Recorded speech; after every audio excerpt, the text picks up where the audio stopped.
Hello everyone. Here's one without a punchline. I never did figure out exactly what was going on. Several years ago I went down to Guatemala. It's not important why.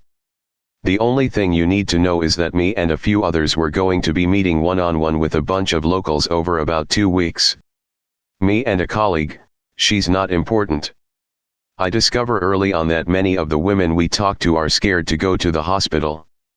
Try to figure out why, but locals won't say. Make a note of it and move on. We were on a tight schedule. I don't forget about it though. Going forward I make a point of gauging how everyone feels about the hospital. It's clear they're uncomfortable talking about it. This is ringing alarm bells in my head because it's very pertinent to why I'm here in the first place. Anyway, there's a local doctor I'm in close contact with. Call him Dr. Gomez. He works at the hospital in question. Second day of my arrival, I meet up with him. I tell him what I'm hearing so far. Now, most of you reading this will think, these are ignorant peasants, they're probably just scared of modern medicine. But take it from someone who works closely with Central American rural farmers and villagers all the time, that's just a cliché. Many are deeply superstitious of course, but they're not scared of modern medicine, they just think modern treatments are less effective than herbal remedies. Anyway, that's not the point. The point is Dr. Gomez actually tries to sell me on this ignorant peasant bullshit, not in those words. This sets off more alarm bells. It's a very strange thing for a doctor to say about his own community. Now I'm suspicious not just of the hospital, but of Dr. Gomez as well. Keep this to myself. FYI, my colleague and I are moving down a list of families. We're about a quarter of the way down this list by the third day. The first few people that we meet with express the same wariness about the hospital that the others did. Again, they won't really say why. About halfway through the day, everything changes. Anytime I bring up the hospital, people sing its praises. It's like that for the entire rest of the day. I'm puzzled. What do I make of this turn of events? Decide to follow a hunch. The next day I backtrack. My colleague continues moving down the list, meeting with locals while I revisit a few families that we've already talked to. Suddenly all of those people are changing their tune. I mentioned that they expressed concerns about the hospital before. They deny it. I'll become more direct, reading from my notes. They still deny it. Then it hits me. They're all parroting the same thing. It's like someone's been coaching them. Fuck, I guess I've got to tell you a bit more about why I was there to explain this next part. So I was sent down to Guatemala because there's an obesity and diabetes epidemic down there. Local government was working jointly with doctors and scientists to develop a nutritional guideline. Nobody follows it. Government is perplexed. I was brought in to have a roundtable discussion with the local scientific community to work on resolving what they regarded as a cultural issue. Dr. Gomez was one of the participants in this discussion. All participants were provided with the list that my colleague and I would use in conducting our interviews with the locals. So Dr. Gomez had this list. I thought about his suspicious hand-waving and the fact that roughly after I'd spoken with him everyone began changing their story. Realize I'm about to be totally stonewalled if I don't do something. So I decide to go off script. I'll jump to the end of the list. Visit a family living at the outer edges of the village. When I get there, I see Dr. Gomez leaving. He doesn't even notice me because he's holding the damned list, reading through it. But he looks up and his reaction confirms my suspicions. Surprise, concern, anger. But he plays it off quickly. Tells me he's surprised to see me out here already. I ask him what he's doing. Making a house call. I ask what about? Physician-patient privilege. He tells me very curtly that he has to go. I decide to go ahead and talk with the family. I'll find the wife alone. Of course, she doesn't tell me anything. She's obviously scared, but when I bring it up she says she just doesn't feel well. So I ask if she wants me to take her to the hospital. I see panic in her eyes as she tells me no, she just has a headache or something. Keep in mind she's acting like this after pretty much parroting what all the others said, singing the hospital's praises.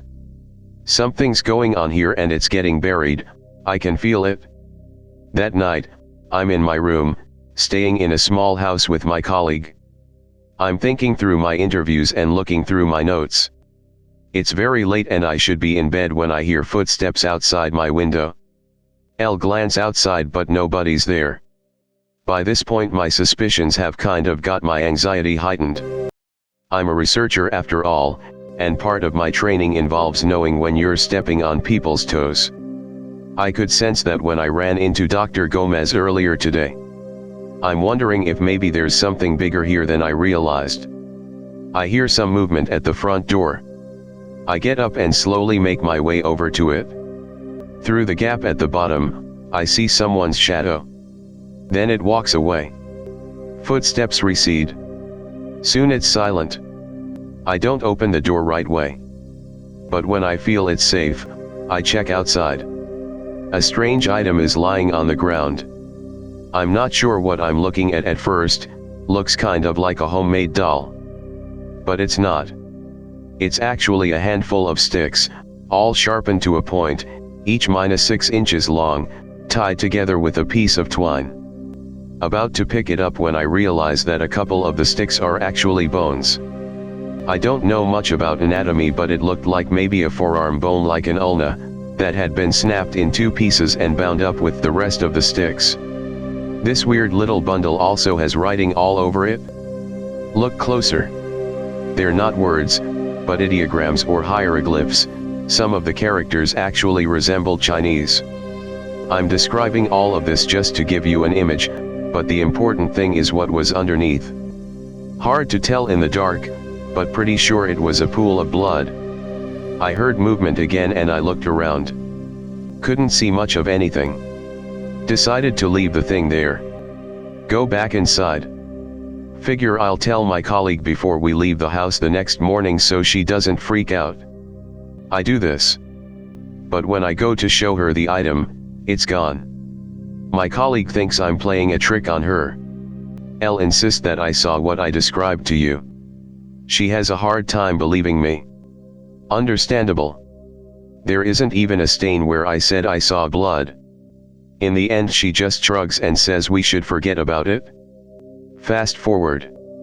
The 2 weeks are over. We're preparing to leave.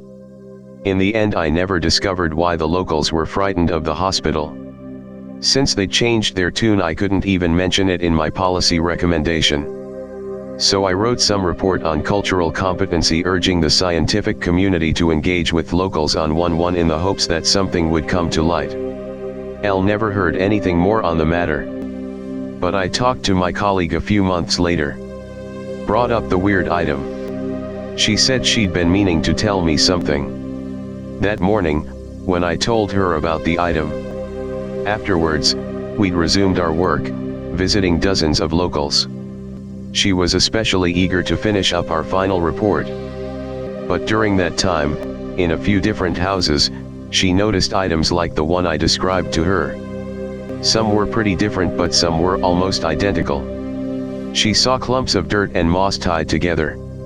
Sticks tied together with twine, sharpened to a point. Some had writing, some didn't. When these objects did have writing, she noticed it looked like Chinese, or like hieroglyphs, exactly like I had described to her. Of course, she was struck by this. But she was pretty consumed with the wrap-up process since we were nearing the end of our stay. Plus it just didn't seem relevant to our report.